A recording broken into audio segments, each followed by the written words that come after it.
All right, we are live.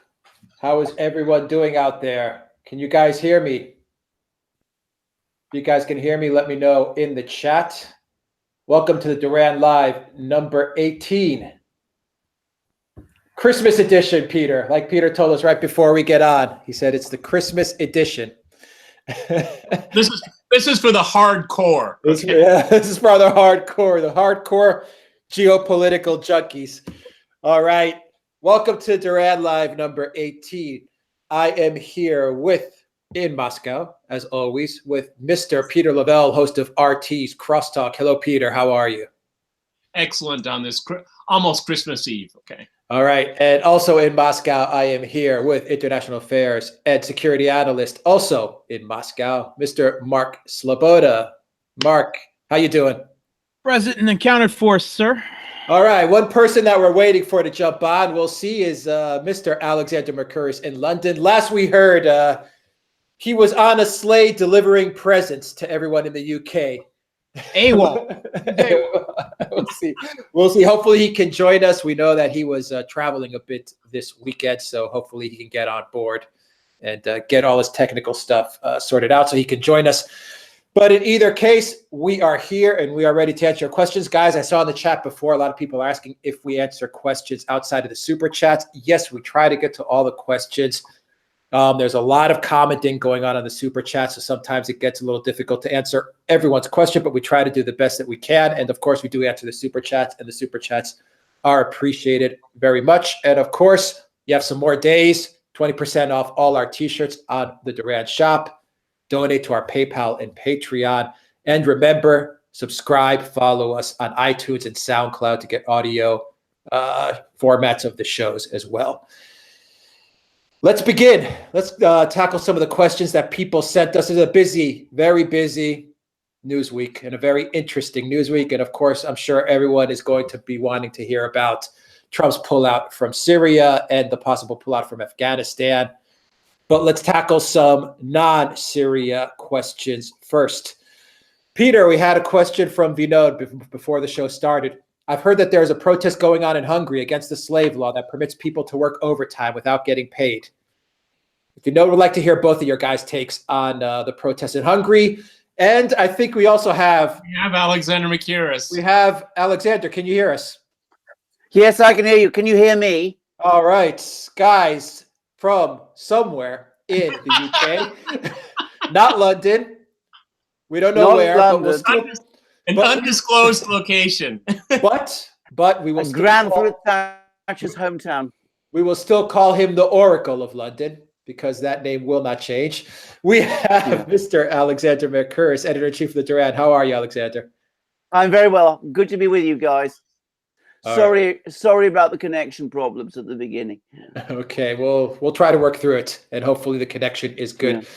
All right, guys, if you know, would like to hear your guys' takes real quickly on the Hungary protests and this quote-unquote slave law. I'm not as read up on that, so you go ahead, Mark.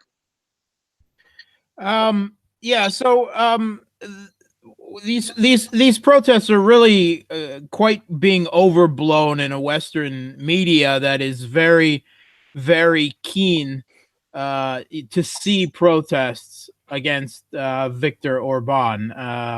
These are over an employment related issue. It is not a huge issue. It is not something that is affecting or the primary concern of most of the people in Hungary. It's obvious that the protesters that we see out there are a hardcore anti-Orban sort, using the opportunity and leaping on the issue as an attempt to stage their political displeasure with the government of Hungary and its course in general, which is fine. They're certainly allowed to do that, although the government should make sure that this is not a occupation-style protest. After Occupy Wall Street, Occupy London, and so on, most Western countries made occupation-style protests illegal. They set the precedent for that. So there is no reason to allow such protests in any other country, certainly. I don't expect that this will result in any type of policy change or any, of course, threat to the government in Hungary. By all accounts, what's going on in France is still far more significant, far larger than what is going on in Hungary. But there's no reporting on what's going on in France, and there's lots of Western reporters reporting on what's going on in Hungary, which is, the political loyalties, the pro-globalization, anti-globalization. For the media, it is pro-globalization, and any sort of government that seeks to reclaim its sovereignty, in however little form, down to minority details in employment law, is going to become a target of them. And you just have to learn to accept that and take it all with a grain of salt. Well, Mark is absolutely right, because Western media is reporting on this because it suits its agenda. All right? I mean, so protests against Orban is something good because he is this backward-looking, arch-conservative, anti-liberal. But then if you watch CNN and MSNBC, there's scant coverage of the Yellow Vest protests, which are vastly more sophisticated and in size. But they will underreport one thing and they will overreport another thing, because the liberal media is only an extension of these people in power and their ideology. All right, Alexander, do you have anything quick to say about the Hungary protests? We did a video on this, but do you have anything quick to say? Yes, we have indeed. The giveaway about these protests, calling this law the slavery law, and I think we discussed this clearly in our video. It is not a slavery law about increasing overtime hours and payments.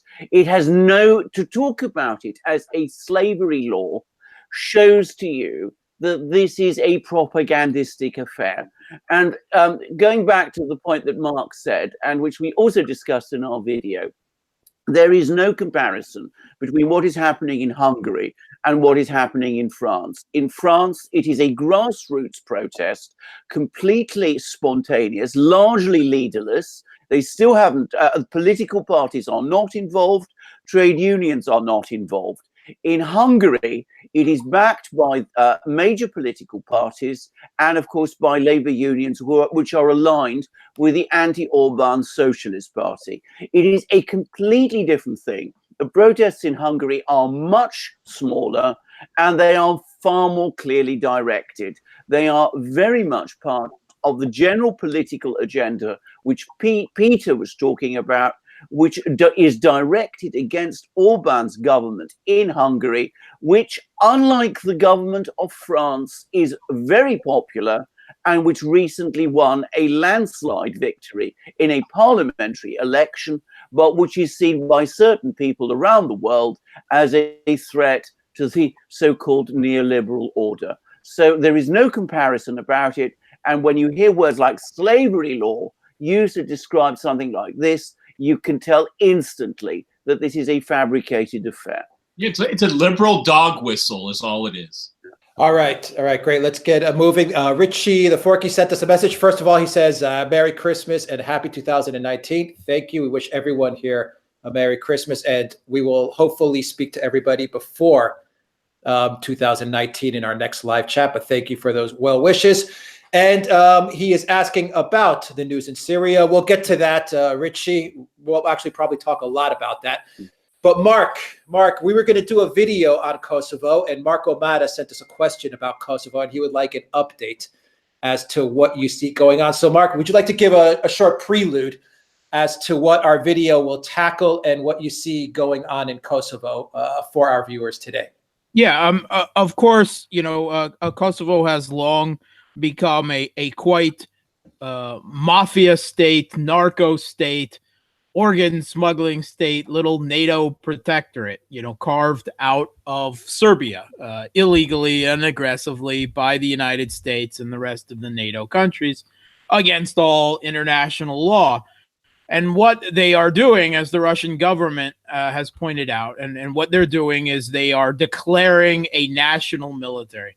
There has long been a Kosovo security force, but by officially declaring it to be a military and presumably spending more money on it and increasing its numbers, they're hoping to make it into a more credible force. The problem for the government, such as it is in Kosovo, the U.S. little client state government there of the Kosovo Liberation Army, they have never had control of the border with Serbia because in northern Kosovo, the majority of the population there is still Serbian, ethnic Serbian, right? The numbers have certainly gone down. There was a massive ethnic cleansing that went on there, and most of the Serbs, fled into Serbia proper. But there's still about 150,000 there, and the Kosovo regime, supported by NATO, has never had control of the border there, and doesn't have much control of the streets in that Serb-dominated area. It is supposed that this military will be used. It's certainly not going to be used to defend the country from anyone, and Serbia, unfortunately, doesn't have any plans to attack Kosovo. So we have to assume that it is going to be used for domestic suppression of the Serbian minority. And we have seen an uptick in harassment of ethnic Serbs and Orthodox churches there in the last year. Russia has pointed out that the last binding, Security Council resolution on Kosovo, Security Council Resolution 1244, which the West just completely ignores since the illegal Kosovar Declaration of Independence, which the West recognized and which Russia and the rest of the world doesn't. And you can see it quite clearly if you take a look side by side of the maps of the countries that recognize Kosovo, which is the West and the Arab world, the Gulf Cooperation Council. And then you take a look at the list of the countries that recognize Palestine, which is Eurasia and the Arab world. You can see that they're almost polar opposites. And that as far as anything, is a good indication of the geopolitical blocks that are forming in the world and who's on what side, and so on, and who lies in the middle that way. So the real fear is that this Kosovo army will be used against the ethnic Serbs inside the country. And it's a very real issue. And there is a lot of rhetoric, good rhetoric, coming out from the Serbian side, but I don't think we're going to see any military escalation on their part. However, if the Kosovar army does move in and start, repressing ethnic Serbs in a very obvious way, then the calls on the Serbian government to take some type of action will become much louder and much more insistent, and it will be harder for them to ignore them. Now, it's very telling that this is being pushed by the United States, which, of course, has Camp Bondsteel, a very large U.S. military base smack in the middle of the Serbian province of Kosovo, and Kosovo is Serbia. It's interesting that NATO, in general, meaning the European countries of NATO, is much more cautious about this, and they've actually been showing some voices as being against it. Of course, it's hand-wringing, and they're not going to take any real action or anything like that. But it shows that they're well aware that what a tinderbox the region still is with ethnic tensions and this land grab by NATO here. It's the first time European borders were withdrawn by military force since World War II. And they're well aware that this could be the spark that sets off another conflagration there. We all hope it's not so. Yeah, but Mark is absolutely right. It's just It's so amazing. Is that it's the U.S. that's pushing it, but it has no consequences when it goes south. Okay, when the whole thing falls apart, because the other members of the of NATO are very cautious about this. And I want to compliment Mark, because the way he characterized the situation in the Serbian province of Kosovo is absolutely perfect. But you're never going to read that in the mainstream, the New York Times, the Washington Post, CNN, MSNBC. Never. And Mark has got it spot on. All right, great analysis, Mark. And Mark, we will be doing a video on that soon. We're preparing for that video, so guys, stay tuned for that video. When we do push it out, it'll be a good one. And we have a super chat from Christian Delorme. I hope I'm pronouncing it right. Good morning from Ottawa, Canada. 2 questions for all the sages. Where does the name Duran come from? And thoughts on Prime Minister Justin Trudeau's leadership? Ask the 2 Greeks, not me. Well, I'm going to give a pass to the question of why the name Duran, because it was chosen, shall we say, just before I became involved. So Alex is probably the person who can discuss that. But as for Justin Trudeau, I can say a great deal and have done so in many places, including on our videos for the Duran. All right. Well, Alexander Mercouris sounds like Theresa May in front of Parliament. Just saying. Well, indeed. I will note calculated ambiguity, Peter. Duran does have a root in both Greek and Latin, meaning enduring. Ah. So if you choose to interpret that as meaning the men of the Duran, we're still absent some women. We'd welcome them. We don't quite have them in place yet. But we are those who endure and will endure. Indeed. And durable and enduring, as you say. Yes. Well, the name, to be quite honest, was thought up on a trip in Cyprus. Actually, I was driving my car from I believe Limassol to Nicosia, and in search of a name that was very kind of generic and all-encompassing. Didn't kind of pigeonhole us into a certain region, into a certain topic, and just had a nice ring to it, something that people could remember easily. And to be quite honest with everybody, one of the most important factors was that the .com was available. So once that .com was available, and I actually checked the domain on my mobile phone while driving to make sure it was available, the name was kind of chosen. There's a little more to the story, but to make a long story short, that's how the name came about.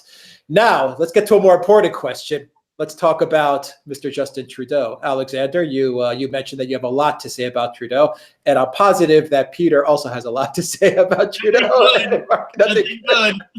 Well, I mean, I think if you want to understand Trudeau, just look at the role he has maneuvered Canada into over the Huawei affair. I mean, Alex and I have done a program about this. This is a prime minister who gets insulted repeatedly by Donald Trump, the president of the United States. Donald Trump wrecked his G7 summit meeting, the one that Trudeau was hosting a few months ago. So what does Trudeau do? He goes along with this essential state kidnapping of a Chinese executive at the request of the US government, whose head is insulting him. Now, that does not seem to me like good and wise conduct.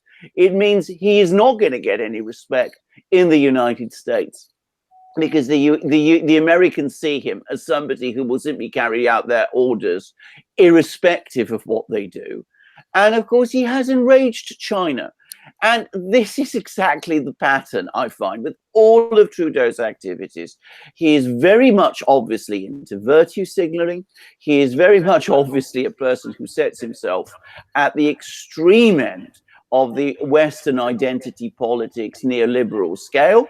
He is clearly not someone who fights for Canada. And I would have thought that most people in Canada would be concerned about that. All the more so given that Canada is a country which historically has always punched far above its weight in diplomacy. It has been one of the greatest diplomatic forces in the modern world ever since the 1950s, when the Canadians played a key role in shaping the United Nations, in setting up UN peacekeeping forces, in constantly acting as a medium, a vehicle for negotiation between the world powers. Well, it seems under Justin Trudeau, all that is gone. I think Mark is anxious to say more. Well, I'd like to add one other achievement of Canadian diplomacy. After 444 days, American hostages in Tehran, it was completely facilitated by the Canadians, not by Hollywood and Ben Affleck and all of that. That whole film was nonsense. The Canadians played a very positive role. Also, just a kind of few comments after what Alexander Mercouris had to say. Yeah, Justin Trudeau wants to be the flag bearer of globalism. I mean, at a time when it's most under assault, and it will continue to be under assault, he wants to pick up the banner. And as Alexander Mercouris said, very much at the not in the interest of Canada and the Canadian people. And he's got this Trump derangement syndrome. This made him crazy, and so he wants to lead the pack against Donald Trump. Well, fine. That's emotional, virtue signaling. It's not policy, idiot. It's not a policy. It's an emotional reaction. That's unbecoming of any politician, particularly the Prime Minister of Canada, which is actually a kind of great country, in my opinion. Mark, you want to chime in on Trudeau? Not really. The man has absolutely nothing but my contempt. He's managed to get 3 Canadian citizens arrested by the Chinese government, which in their cases they were all individually violating Chinese law. The terms of their work there, they weren't registered, they weren't doing official work. Unlike the chief financial officer for Hawaii, who was arrested in Canada for breaking no Canadian laws. So congratulations, Trudeau. You've managed to get 3 of your people arrested, actually legally, by the Chinese government because of your kowtowing to the U.S. extension of illegal unilateral economic sanctions around the world and targeting second and third countries and so on. Maladiet, good job. I have a suggestion for Justin Trudeau. If you want your 3 Canadians back, have a hostage exchange and give them Foreign Minister Christina Freeland, okay? That's a fair exchange, okay? I don't think the Chinese would take her. And guys, on this point, Mark, I'm going to have to correct you on one thing that you said. Yes. You called him the man, Justin Trudeau. The correct thing to say is the person. Isn't there a third gender? Hey, say, or I don't know what. I can't follow the transgender pronouns. It is the person. Justin Trudeau is the political. I hear he's self-identifying as a fruit salad. Just what I've heard. Okay. All right. And Happy Zorro sent us $20 on Super Chats. Thanks for covering this subject. I think you're talking about the Kosovo Serbia subject.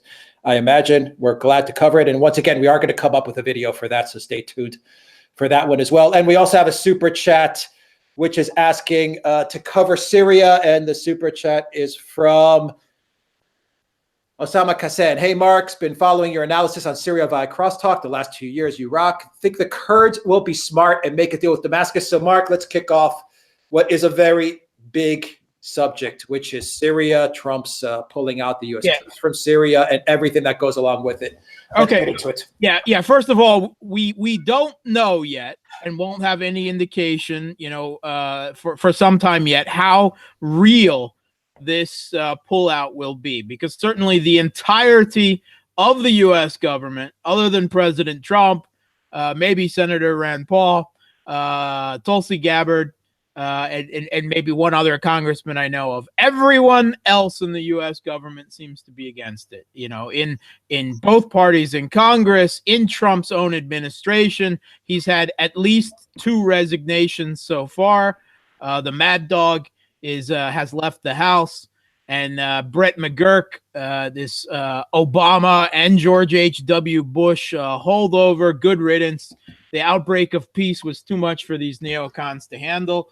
And there are rumors, and at this point, unfortunately, they are only rumors, that Bolton, who may have actually accidentally caused this whole counter reaction by Trump by overreaching, by trying to tie the U.S. troops remaining in Serbia with Iran. He may have accidentally caused the opposite reaction of what he wanted. Rather than getting war with Iran through Syria, he's getting Trump pulling, at least with the intention of pulling troops out of Syria. We'll see how it goes. We'll see if there's another chemical weapon pretext launched by the UK's White Helmets or whatever. We don't know yet. But presuming that is the case, we'll make that's presuming the case. If the YPG, the Kurds that comprise the Syrian Democratic Forces, and it's not the SDF, the U.S. are not the entirety of the Kurds in Syria. They are not a monolith, right? If they do not come hat in hand to Damascus now, then they are simply signing their own suicide. I think they're well aware of that fact. Just in the last week, the Turkish defense minister announced, with the news of the U.S. withdrawal, that he would be happy that they intend to see the Kurds, the YPG, he refers to them as terrorists, of course, die in their trenches and the tunnels they've built, right? So, and it's quite clear from what we've had revealed in the Washington Post, the American Conservative, and elsewhere, that part of the reason the deal that was made between Trump and Erdogan on the phone that initiated this, that said, where Trump said, fine, take it, I'm leaving, it's yours, I'm out of there, was that Turkey would move into East Syria and, quote, take care of ISIS, unquote. That is the arrangement. And supposedly the U.S. is even going to supply logistical support for that.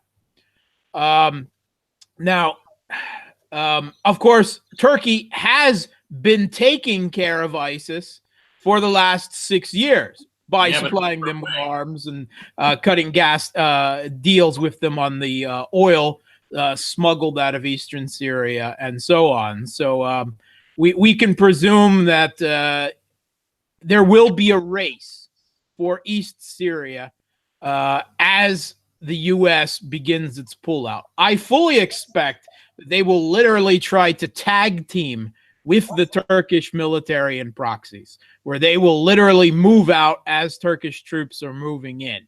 But however, how much of the extent of East Syria they can and will do that is the question.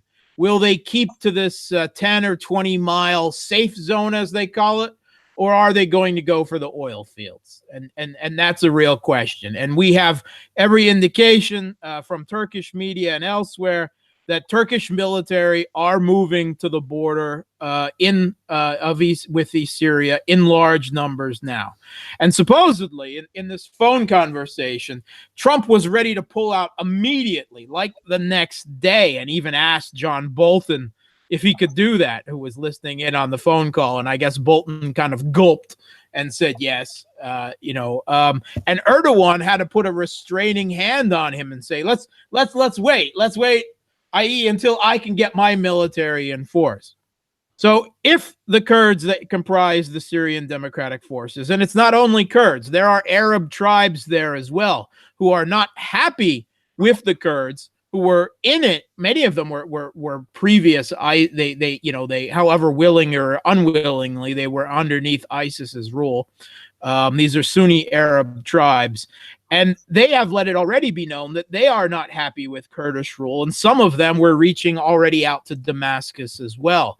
So the U.S. could very well find itself, as it's withdrawing, in an all kinds of messy predicament where the final remnants of ISIS may be launching attack. The Turks and their jihadi proxies, which they do not have good control over, could be moving in. The Arabs and Kurds could be starting both of them to cut deals with Damascus if they have any intelligence at all, and taking pot shots at each other and the withdrawing U.S. forces at the same time. It could be a real mess in East Syria. And it could lead to an it could lead to an even bigger stage of the conflict than we've actually seen before.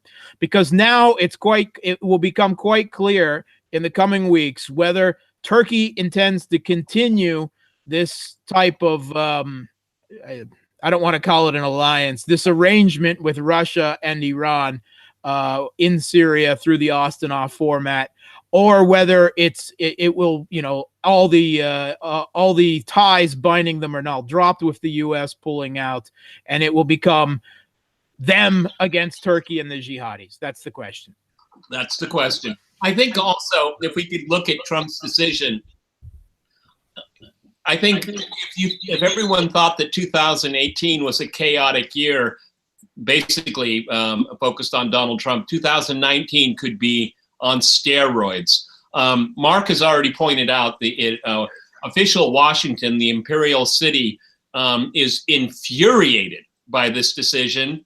We'll see if given what Mark had to say, but there's also maybe mercenaries will take their place. We don't know. Okay, there's so many question marks right now. And the French, which has 1,000 troops there, Macron, as if he needs this right now, he's announced that he's not going anywhere. So he's in the middle. I think we all know how much we should take him seriously. Well, I mean, I feel sorry for the French troops.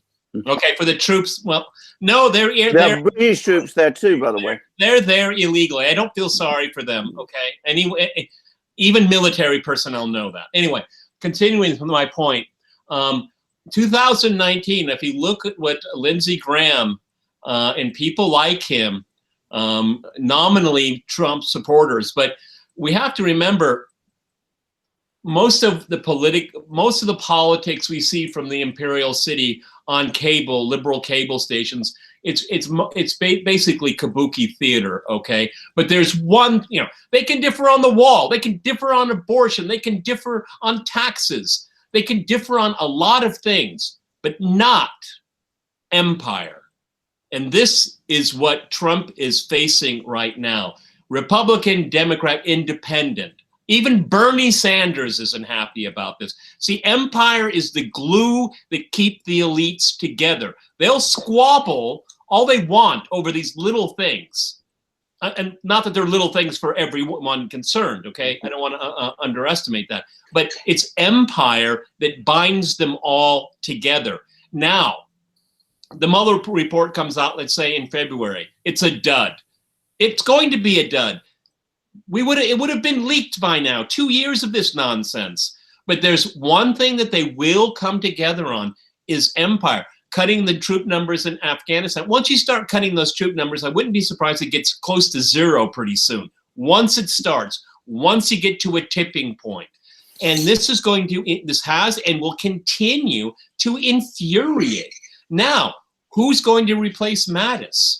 Is Trump going to go through this all over again? He's going to be putting people in power that are not going to do, at least act out his vision, which is always very muddled, I would say. But nonetheless, this is going to be an enormous challenge for Trump, because with the Senate, if you can get enough angry rhinos, Republicans in name only, rhino, to go with the Democrats, they could have an impeachable case, okay? Remember, impeachment is a political process. It's not a legal process. So the House can pass resolutions, articles of impeachment, and the Senate votes on it. And it can even be on this, that Trump is a threat to national security because he's threatening the preservation of the empire. Of course, they wouldn't use that language, but that's exactly what it would mean. All right, Alexander, before we get to you and a super chat on this issue from Afterglow, we have a super chat from Salome Baptiste Smith for $5. Thank you very much. And from Christian, thank you again for your second super chat. And we do apologize for butchering your name internationally. Thank you very much, Christian, for your second super chat. And the super chat from Afterglow Alexander. Who are the winners and losers in the Syria pullout? Well, I'm going to take a slightly contrarian view. I think the obvious and big winner out of this is Turkey. I think the long-term winner the long-term winner may very well turn out to be the US. And those who talk about Russia being the winner, as of this moment in time, out of this, I don't really see that at all. If the Russian objective is to restore the control of the Syrian government over the entirety of Syrian territory, then a situation where the United States pulls out of the Kurdish areas and Turkey moves in doesn't seem to me to work towards that objective.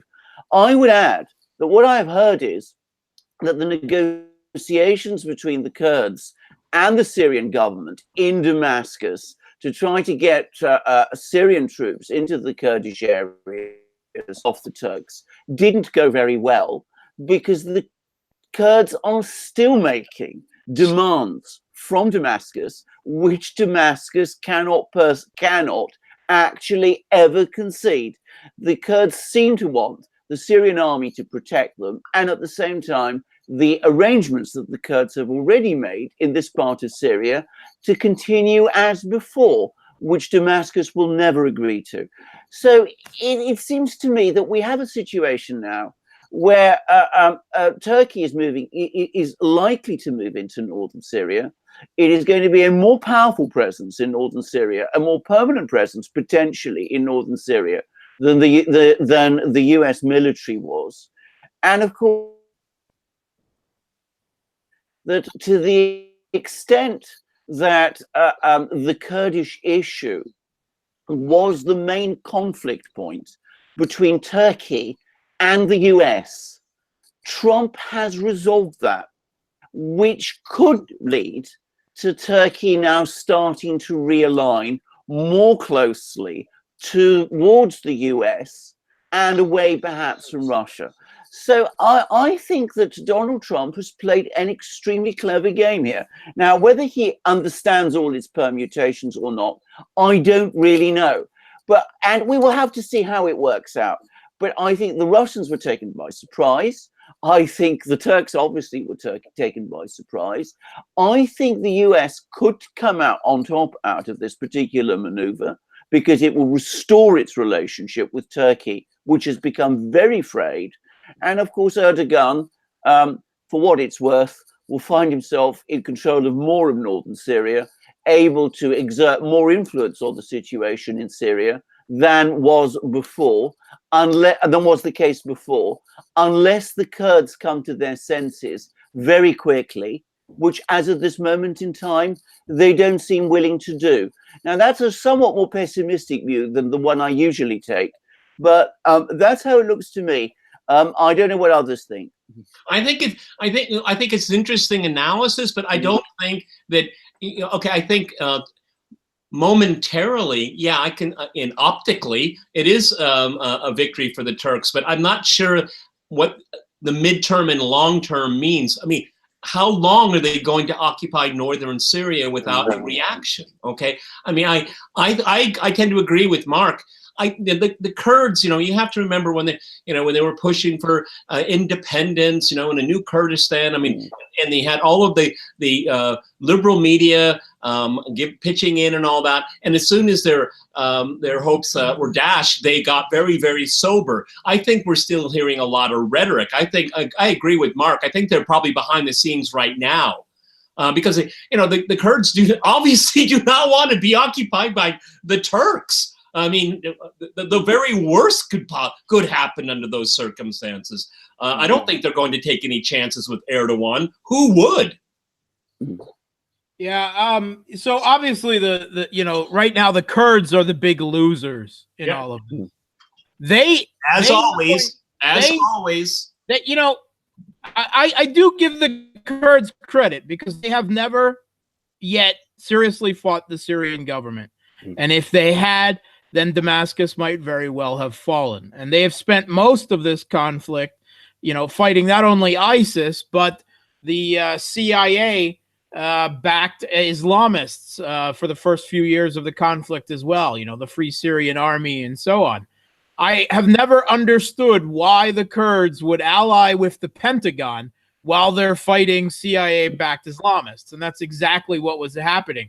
There was, under the Obama administration, there was essentially a proxy war being fought in Syria between the CIA and the Pentagon, with the Pentagon's Kurds on one side and the CIA's Islamists on the other. It was absolutely insane. And you think the Kurds, after seeing how many times the United States has thrown the Kurds in Iraq under the bus, then you would think that they would have learned their lesson by now. But obviously they haven't, and they still haven't come completely to their senses.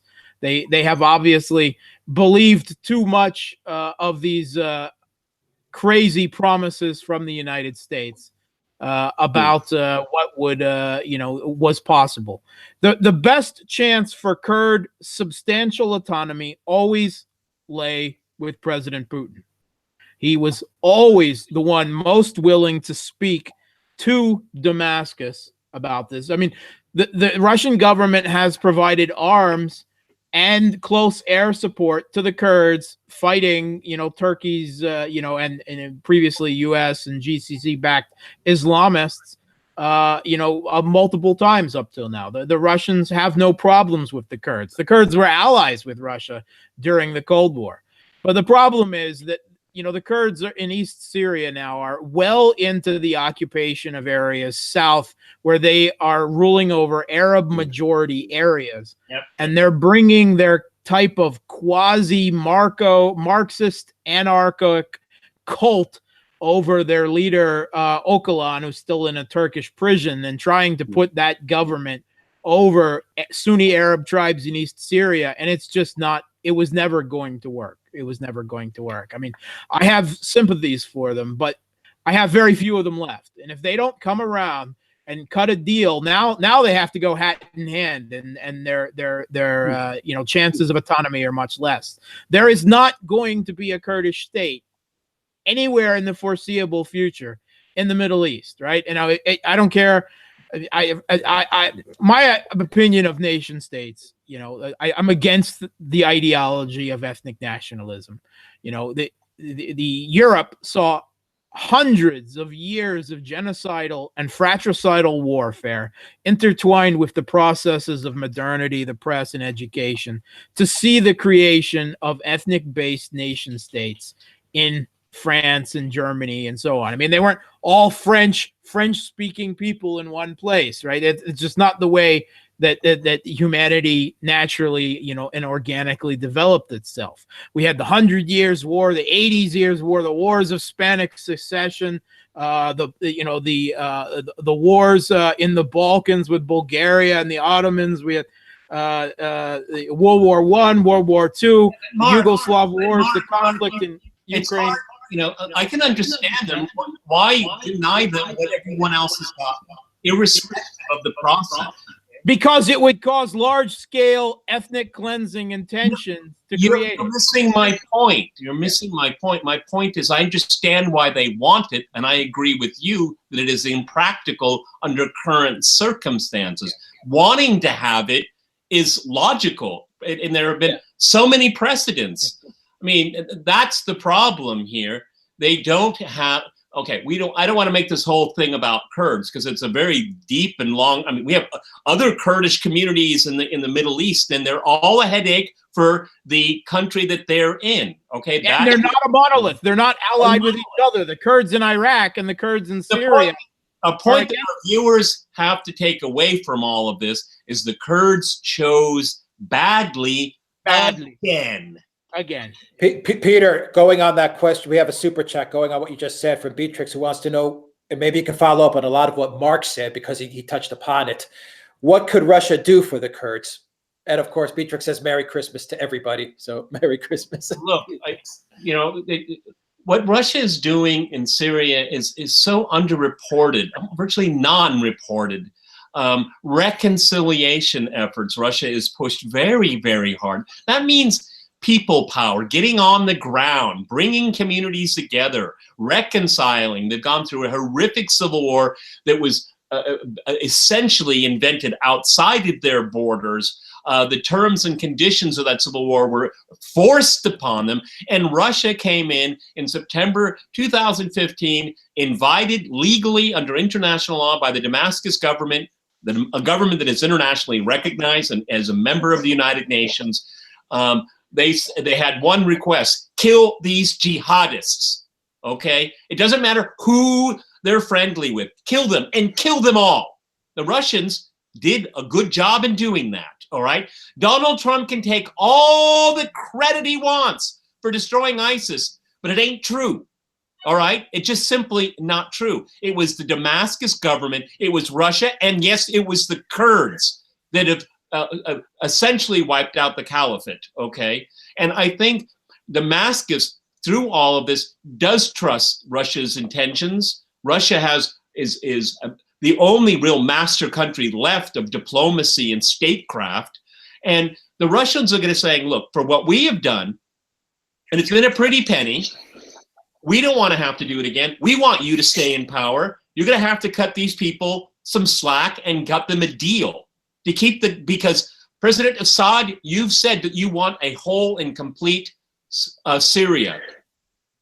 Work with the Kurds and you can get that.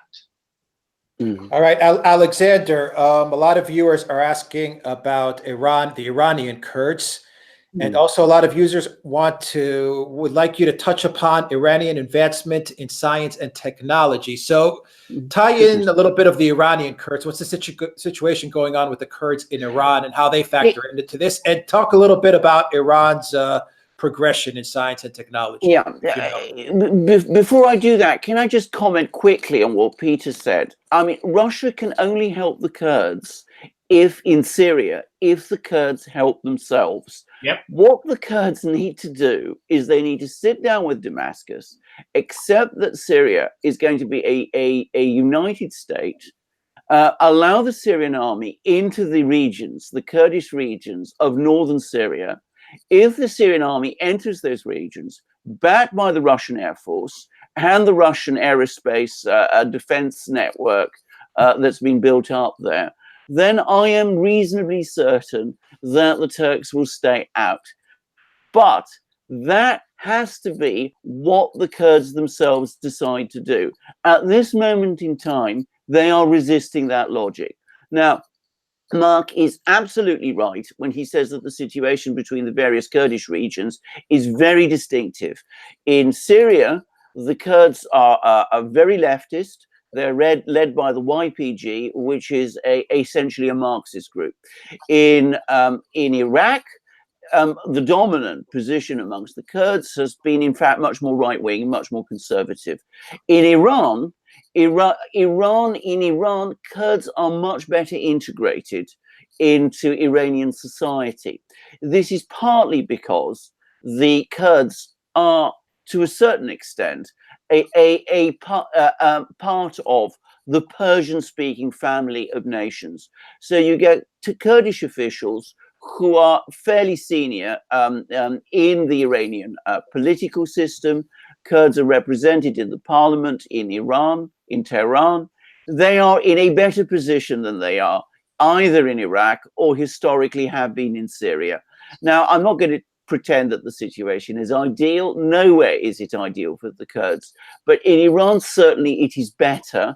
And the political system in Iran has historically been more open, and that means more open for the Kurds than it is. One reason why you don't get a war between the Kurds and the Iranian authorities, as you've seen in so many other places, as you've seen in Turkey, in Syria, and in Iraq. Now, as for Iran's scientific situation, Iran is an interesting country because, in fact, it has actually quite a well-developed education system, quite an advanced technology base. Partly, it has built this up because of the historical legacy of Iran always being in some ways at the forefront intellectually of the Middle East. But also, one has to say, the stimulus of the change, the Iranian Revolution in 1979, expanded education in Iran. And of course, the sanctions that have been imposed on the country have also made the Iranians develop a need towards greater technological and industrial self-sufficiency. So Iran has something of an industrial base. It has something of a technology base. One should not, of course, overstate things, which I'm afraid the Iranians themselves tend to do. Yeah. So the Iranians sometimes trot out what they call, fifth generation fighter planes, and they are most certainly not that. And they sometimes talk up some of their technological achievements. But a greater scientific and industrial base than pretty much any other Middle Eastern country does, including, I have to say, Turkey, perhaps comparable to that of Pakistan. All right, Mark. Before we go back to Syria, there's a super chat question from Afterglow, and he would like to know about Israel and how they're going to react to Syria.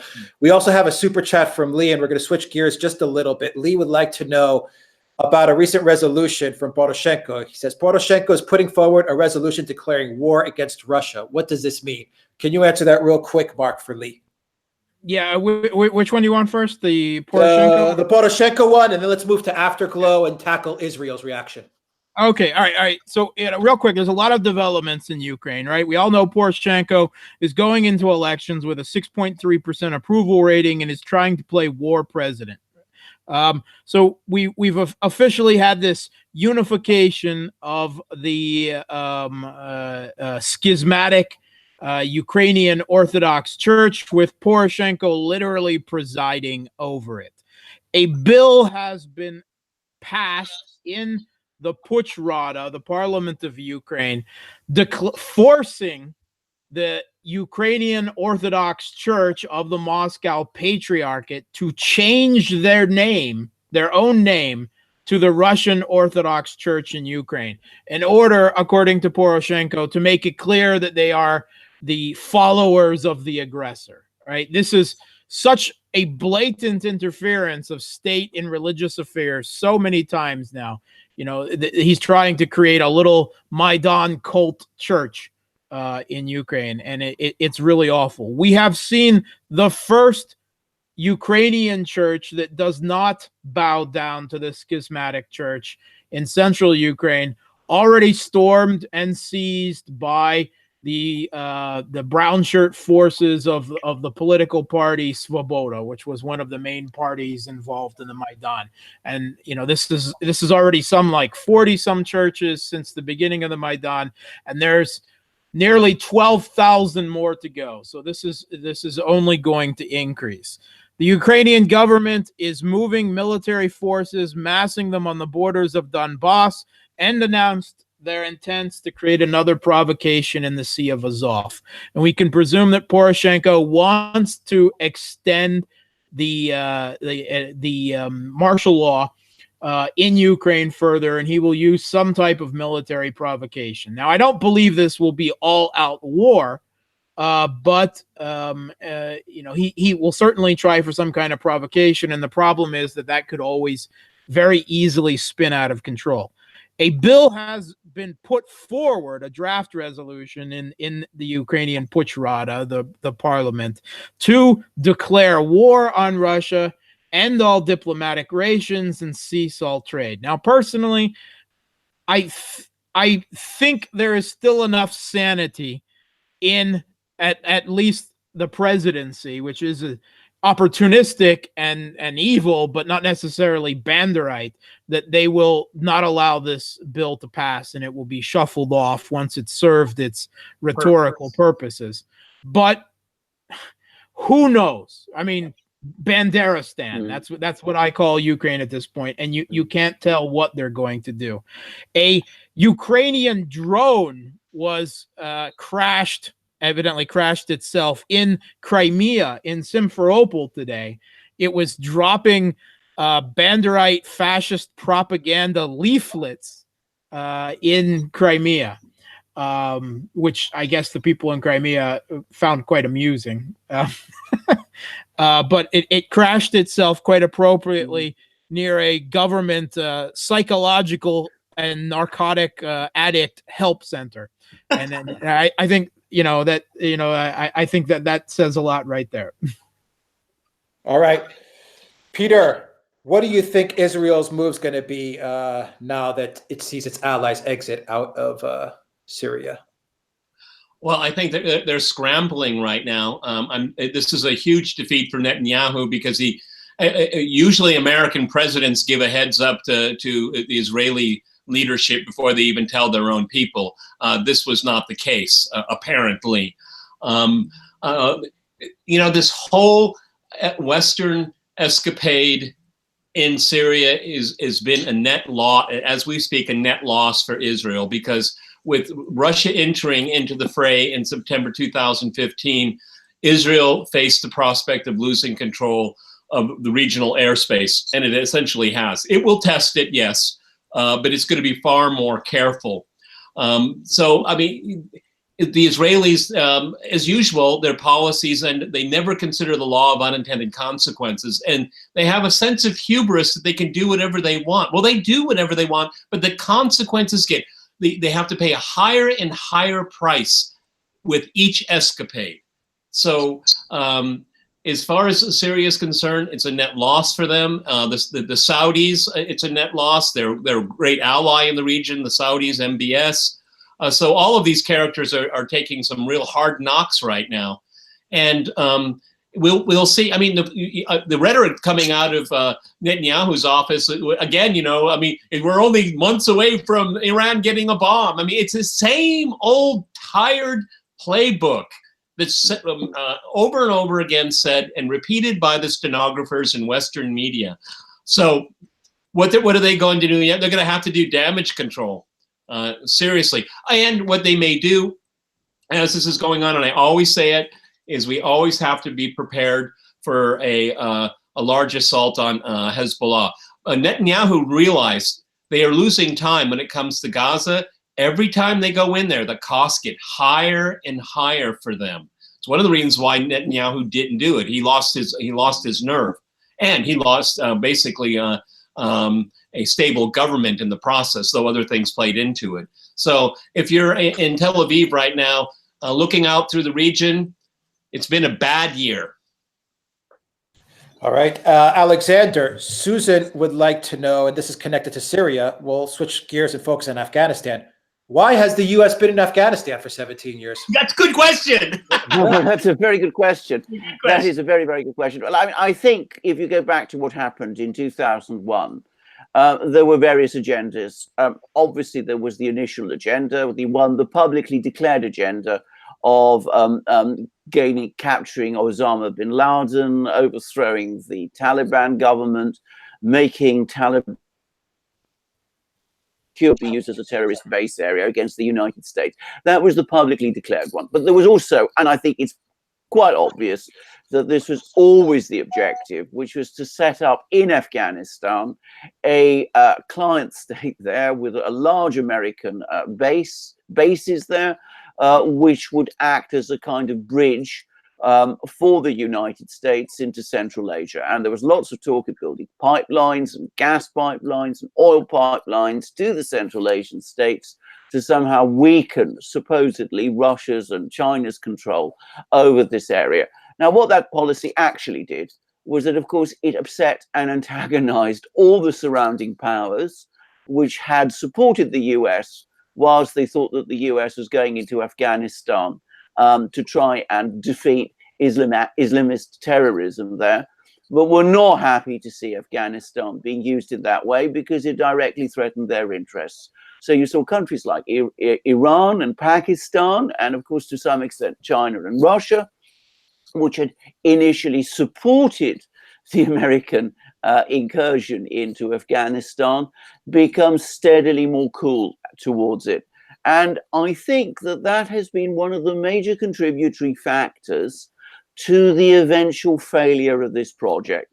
Now, that is what is happening. It has taken 17 years because the Taliban unlike the Mujahideen, which fought the Soviets in Afghanistan in the 1980s, has never had a superpower backer and arms supplier behind it.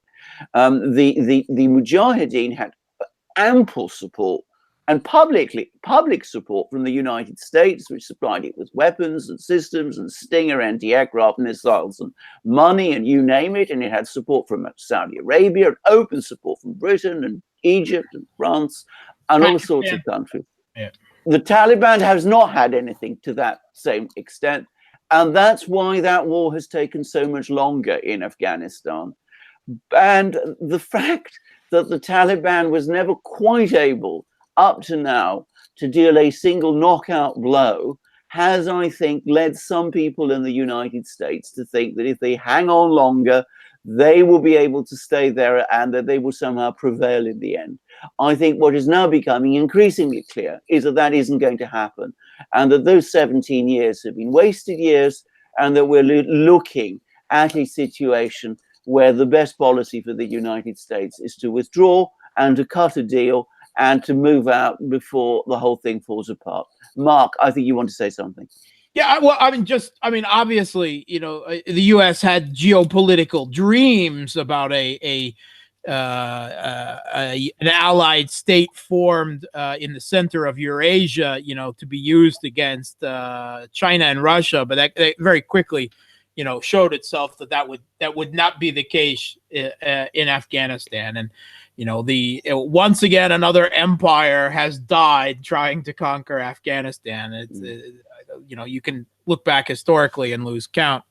The U.S. basically has not pulled out of Afghanistan because they cannot bring themselves to retreat from any part in the world because of the loss of global prestige, right? And of their hegemonic position. If they lose somewhere, if they retreat from somewhere, that calls into place their military presence everywhere else in the world. And they're afraid of that. They're afraid of the lessons of Vietnam and how that curtailed U.S. military projection around the world and the morale of the military and the morale of the imperial mentality, that this exceptionalist mentality that drives U.S. foreign policy for decades. They don't want to see that repeated, and they don't know how to stop. They don't know how to pull out. And it's very telling that, Obama, of course, campaigned on promising to pull troops out, and he sent more troops back in. And Trump did the same thing. He was convinced by his people when he first took office. But now you see that it takes a complete outside the beltway radical, if you will, like Trump, to finally say, all right, screw this. We're out of here. This doesn't make any sense. It's only costing us. It's bleeding us. Russia is quite happy to see the U.S. remain there and has been for some time because they know it's just bleeding the U.S. of money and lives, as the U.S. bled them with the Mujahideen back in the 80s. Except Russia doesn't even have to provide active support. They can just sit back and let it happen. Russia is actually a little concerned because after the U.S. pulls out, and we can presume that the government in Kabul will either fall or not be able to exert much authority, they don't want to make sure that the Taliban and the other Wahhabist networks there, the Haqqani network and so forth, don't start projecting outwards into Central Asia, and whether they will have to provide. They can deal with the situation diplomatically, or they and perhaps China with the Shanghai Cooperation Organization and the Central Asian states may have to intervene to stabilize at least parts of Afghanistan themselves. All right, Peter, before I get to a follow-up question that the users are asking, Deborah, thank you for your super chat. Merry Christmas. Christian, thank you for your super chat. And Bobby, thank you for your super chat. And thank you for your wishes for Merry Christmas. Peter, a lot of users are asking about the connection with Afghanistan and drugs and opium. Do you think there's a connection there? Well, sure. Under American occupation, opium production in Afghanistan is out of control. Okay, And that is a big concern for Russia, because Russia is one of the pathways to Europe.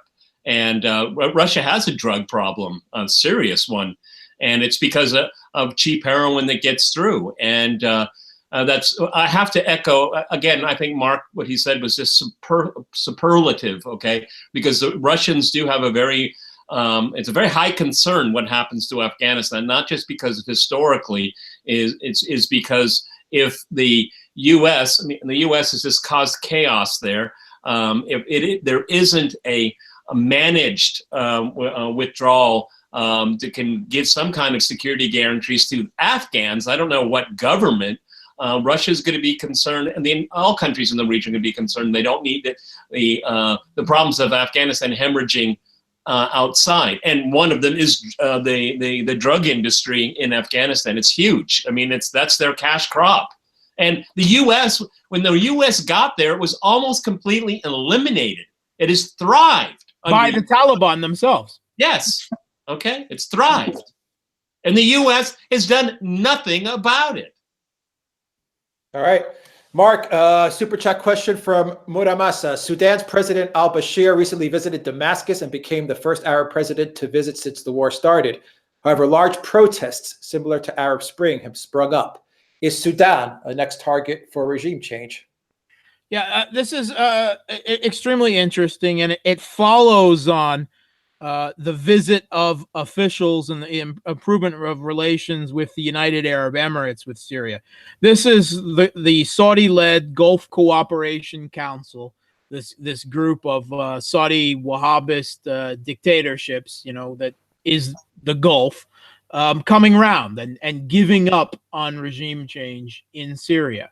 And in this case, the president of Sudan is he's basically acting as an intermediary here for Saudi Arabia and the other Gulf dictatorships to come forward and make their peace, as it were, with Damascus, and acknowledging that the regime change is simply not going to happen, and very wisely, something that the U.S. can't seem to do, giving up and restoring relations with such as they can be with Syria, and that's what they're operating on here. Now, Sudan, of course, has a troubled history for the last few decades, and there was this quite artificial carving of South Sudan out of Sudan, and so on, which is often not discussed or noticed, or the process that went on there. But the government in Sudan does also have the support of China. And for that reason alone, I do not believe we will see any type of regime change in Sudan. And obviously, they've got some level of support and relations with Saudi Arabia as well. So that combination of support, I think, pretty much guarantees that for now, at least, Europe and the U.S. have to endure the government there.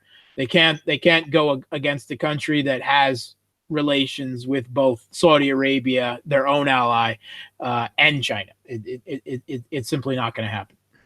All right, guys, we're over an hour now, an hour, 15 minutes. We might end this live chat a little earlier than the 2 hours. It is a holiday live chat. We want everyone to spend time with their families. And we are also traveling a lot, and we have some connection issues. So we might end this a little bit early. But guys, I want to shift gears a little bit and talk. I see people talking about Trump. And there's a lot of hysteria, media hysteria on Trump and what has happened with the Syria pullout. Let's focus a little bit on Trump's future and what's in store for Trump. Alexander, what do you make of the media hysteria around Trump and this move? And then I'm certain that Peter and Mark will also like to jump in on this because it's a pretty big topic and there's a lot to get to. And I see a lot of people in the chat asking about Trump. With the hysteria, it's a different topic, but it's the same phenomenon. Go ahead, Alexander. Yeah. Well, it is. I mean, the media hysteria is, of course, a reflection of the elite hysteria in the United States. I mean, they don't like Trump. They've never liked Trump, precisely because they've been afraid that he would do exactly the sort of things that he has now finally done, which is that he always said that he was he wanted to end these interventionist wars and bring US troops home. And now suddenly it appears, despite all the things they've been throwing at him over the last 2 years, with the Russiagate investigation, with Mueller looking all over the place, with all sorts of allegations at every front, suddenly he's done what he said he was going to do, which is precisely what they were hoping he wouldn't do. Oh my God, he actually did it. Exactly. So it's not surprising that they're having a meltdown, as I saw it discussed, and that you see this right across the media. I mean, I was reading an extraordinary editorial in The Guardian this morning, which is, of course, to all intents and purposes now, very much a part of the American media world, as much as it is of the British one. And it talked about this reckless and irresponsible action, which is going to put world peace at stake. I mean, ending a war is a reckless and irresponsible action. Extraordinary. Now, where it's going to leave Donald Trump, I think it's going to play well with parts of his base. I don't pretend to have the kind of understanding of American public opinion that Peter and Mark do. But I would have thought that one of the reasons why Donald Trump won that presidential election in 2016 is because he promised to bring these kinds of wars to an end. And I think an awful lot of Americans, including an awful lot of Americans who serve in the military, I'm not talking here about the Pentagon, I'm talking about rank and file soldiers and sailors and their families, and also, middle ranking and junior officers.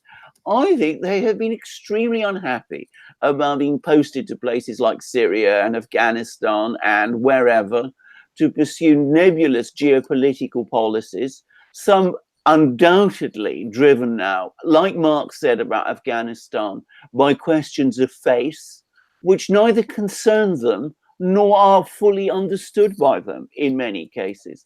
So I would have thought those people would be actually quite pleased. And I think an awful lot of other Americans are going to be pleased that a president who said he was going to concern himself more with the issues that concern ordinary Americans is now actually delivering on one of his promises. Now, whether that is going to be enough to enable Donald Trump to withstand the offensive that he's going to be facing over the next couple of days and weeks over this policy, I don't know.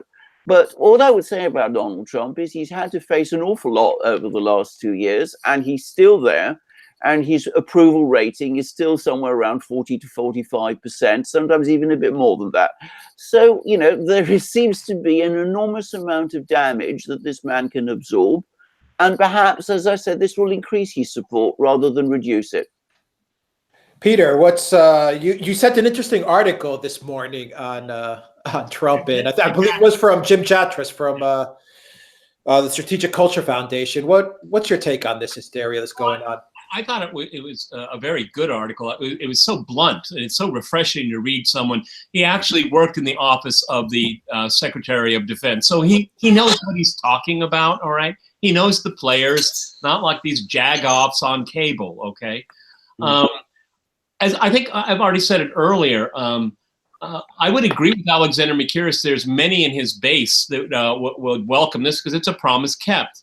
But the base, that's Trump's weakest link right now, because the entire establishment and media are aligned. I mean, in lockstep. His presidency is in danger because of this, not because of Russiagate. Russiagate was just to chew up time and humiliate Trump on a daily basis, because there was never anything that was going to be found that could impeach him. Now, it's a political process. Now, Lindsey Graham and people like that, the rhinos in the party, this went right to the jugular for him, because he defines himself through empire. And of course, the Democrats, they'll do it on a whim, on jaywalking to impeach him. But the Republicans, these rhinos, they're going to see their entire worldview, their entire quasi-religion endangered right now. And we're going to see where that goes. Do I trust Lindsey Graham on this? No way. All right. He would align himself with Democrats to preserve American hegemony, because it is in the ruling class's interest. That is what keeps them together fundamentally, is empire. So Donald Trump, I gave him. Jatras. What was the title? Like the Jatras is Trump is now on.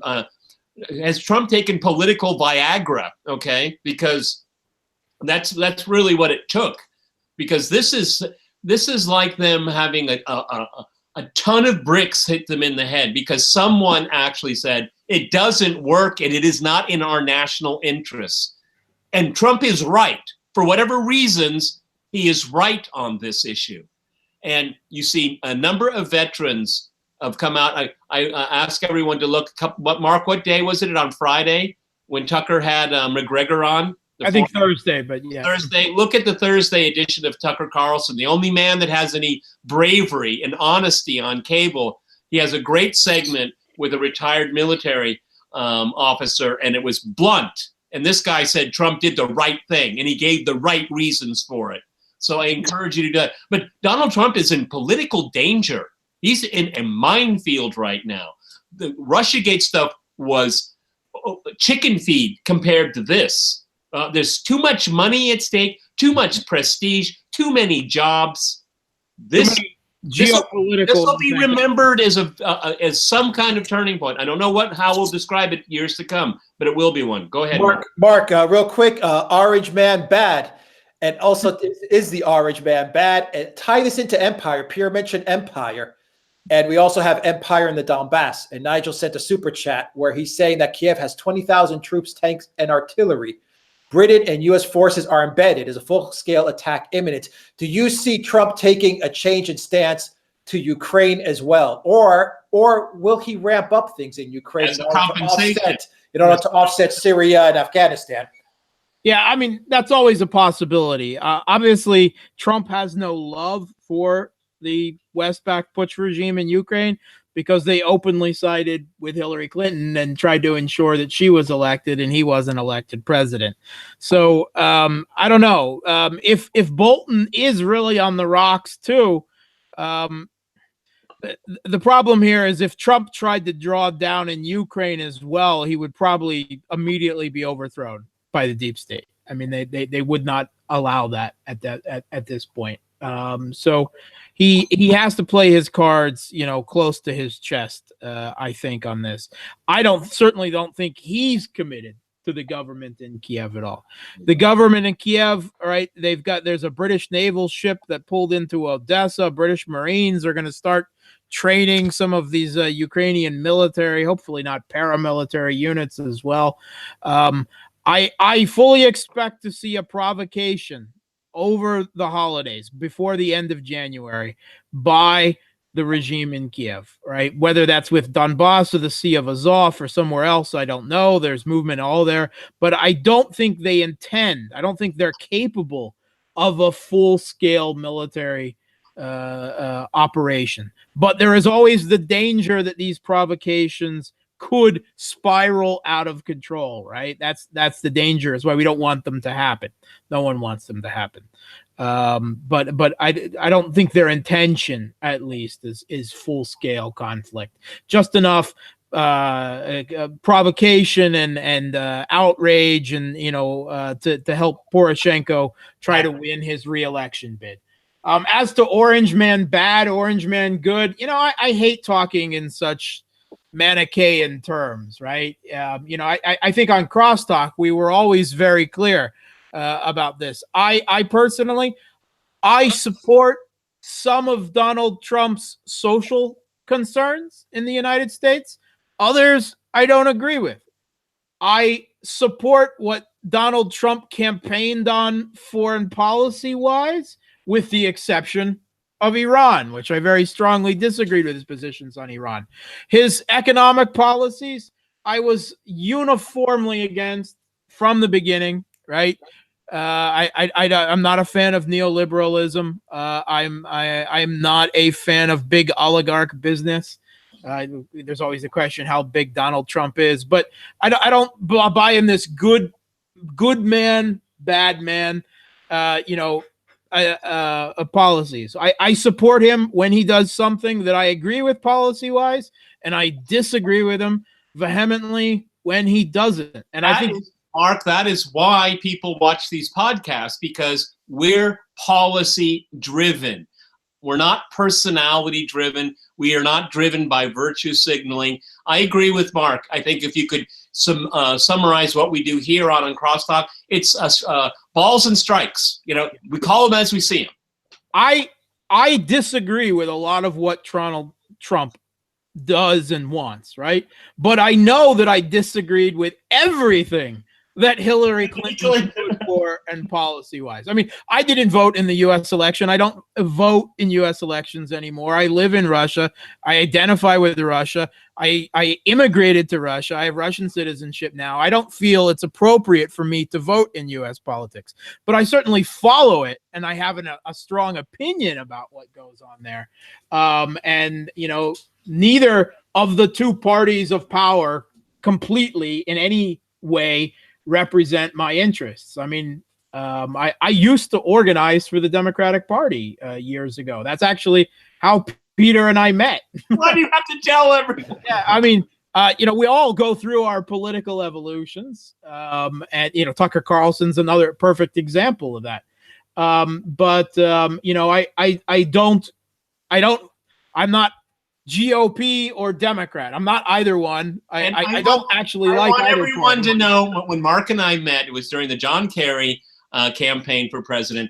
I wasn't pro John Kerry. I was against Bush and his war. Bush. Yeah, that's the reason why. Okay. More empire. Yeah, we were all against Bush's war. Yeah. Alexander, touching on John Bolton and the man who I think is behind a lot of the empire aspiration of the U.S. Mike V sent the super chat. John Bolton stated recently that the U.S. must stop China and Russia in Africa. Yeah. Does Putin have the Russo-African foreign policy initiative? So does Putin have a strategy in Africa, or does China have a strategy in Africa? Right, well, I think China most certainly does have a strategy in Africa, though I think it is largely economic driven. I think the Chinese have for a very long time. That's why it will win. Yeah, exactly. I mean, but the Chinese have long had an interest in Africa, actually, going way back to the 1960s. They had people who were in Africa doing all kinds of things there, building railways, investing and building things. And of course, this is now expanded on to a huge extent. This is because, of course, China is such a major importer of raw materials. So I think the Chinese do have a strategy for Africa. I think in Russia, it is on a much smaller scale. And I'm pretty sure that President Putin, amongst all his many other things, doesn't get up in the morning and ask, what is our strategy for Africa? I don't think this is a priority at all for him. I think the Russians do want to have good relations with some African states, because they want to have good relations with as many states as possible. But I don't think they see themselves as a major player in Africa in anything like. My impression is that Putin himself and the predominant position within the Russian foreign policy and defense and security establishment is oriented around what you might call a Eurasianist policy. In other words, consider the heartland, Russia itself, and the areas around it, first and foremost, those which formed the former Soviet Union and which are directly connected to Russia and which are sensitive to Russia for all sorts of reasons, historical, national, because of the connections with many of the people that were established there, and of course economic and security interests. I think Africa is just too far away. All right. If I could just jump in there first, real quick. Russia, the Kremlin does have interests in Africa, of course, particularly recently with the Central African Republic. Russian military contractors have been providing security for the government there. They've been very involved, and that leads to political ties there. Russian energy companies are very interested in investing in Africa because of helping Africa build up its energy resources can be profitable for them, right? It's all, of course, profit motivated there. There are not invested anywhere, like Alexander said, to the extent that the Chinese are. And the real coming war in Africa is going to be between Chinese economic interests and U.S. military incursions, right? The U.S. has military, special forces, drone bases in most of Africa. Most of Africa at this point. But they're very upset about the Chinese influence there. And they also have voiced, they always throw Russia in with that. And obviously whatever Russia interest does have there, they don't like. However, whatever the scale of it. Remember what Bolton said. Bolton said, you trade with us, but not them. I mean, yeah, they're thugs. And this shows the U.S. is so far behind for the exact reason that Mark just mentioned. The U.S. has been militarizing the continent to what it deems as its own imperial interest. But the Chinese are more sober about it. Where you get capture, particularly regime capture, is through economics, because that is sustainable and you get physical, tangible results. Yeah. All right. So the Boltons of the world have just realized, oh my goodness, we are really far behind, and it really shows Bolton is coming from a position of weakness. Okay, so again. If the U.S. has got its priorities absolutely upside down. I mean, if the U.S. can't get its own priorities at home in order when it comes to economics and infrastructure, what do you expect them? How do you expect them to get it right internationally? Really? Yeah. Let me just say real quick that personally, I think Russia should stay the hell out of Africa. Russia has limited geopolitical horizons. It has to expend its resources and geopolitical capital where it is to maximum benefit to Russia. And Russia and Africa, Russia does not need African resources, quite obviously. China does for their economy. It needs Africa's natural resources. Russia does not. Russia has plenty of natural resources. That's not what they're lacking. Russia should, in my opinion, not spend a lot of money trying to play around in Africa. I don't think they are. I think they should actually do a little bit less than they even are now. Leave that front to China. I think Russia's better off that way. Russia is not the Soviet Union. Russia cannot play that geopolitical game in every far corner of the world. Russia is a great power, but it is not a superpower, and it will never be a superpower again. So it needs to husband its resources and spend them. Ukraine and Syria, right? Those are of extreme national security interest to Russia. But Africa is not. The flirtations exactly with Venezuela are really just symbolic, finger thrown at the United States for interference on Russia's borders. But Russia can't seriously get involved other than business-wise, with energy development, but don't expect major Russian military involvement or Venezuela or Cuba either. It just can't happen. Russia's not the Soviet Union. It has a good modernized military. In a few areas, its military, like electronic warfare and air defense, is even superior to the U.S., but it is of a much smaller scale military. Understand that, right? So, conventionally, simply in terms, they are outgunned by a huge majority by the U.S. and all of the NATO countries. So they have to play their cards close to their chest, and Putin is very good at that, at realizing Russia's hard and soft power limitations. Spend what you can, where you can, to your maximum benefit of your country. Don't play around in places like Africa where you can't. Mark just summed up Russian foreign policy perfectly. There you go. Okay, guys, we'll keep this going for about another 15 minutes, and we'll wrap this one up a little bit early today. We apologize for any connection problems. We are all traveling, and we're trying our best to get this live broadcast out to you as best we can. Guys, smash that like button, share the Duran channel with all your friends, And also remember to follow us on iTunes and on SoundCloud. You can get audio versions of all our shows. Thank you, Salon Baptist Smith, for another super chat. Thank you, Mr. Kai God, for another super chat as well. And Alexander, we have a super chat from Jay Krobug. Do you see the Catalonian push for independence resuming on a bigger scale with the apparent spread of the Yellow Vest movement? So will the Yellow Vest movement affect Spain and the Catalonian independence push? Alexander. It's possible because the position in Spain itself is now becoming increasingly fragile. I don't think we should say that it's because of the Yellow Vest movement that Catalonia might restart. The problem is that there is a general malaise across Europe, which is expressing itself in different forms in different places. We see that in France with the Yellow Vest movement. We see this in Catalonia with the Catalan secessionist movement. We see this in Andalusia, which is also in Spain, with the local regional elections, which took place there a short time ago, with the rise of for the first time, right-wing, anti-Europe, overtly populist party of the same sort that we've seen emerging in so many other places. All these things are connected with each other. And whilst European policy continues along the lines that it is doing, all these pressures will grow.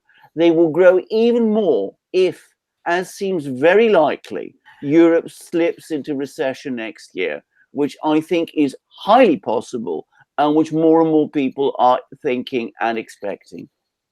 All right. Thank you, Alexander. Leah's said, started my 49th birthday with the Duran. Happy birthday, Leah's. We wish you well.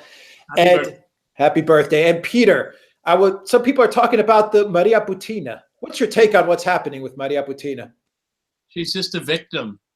For me, that it's so extraordinary. She wasn't accused, and she didn't admit to espionage.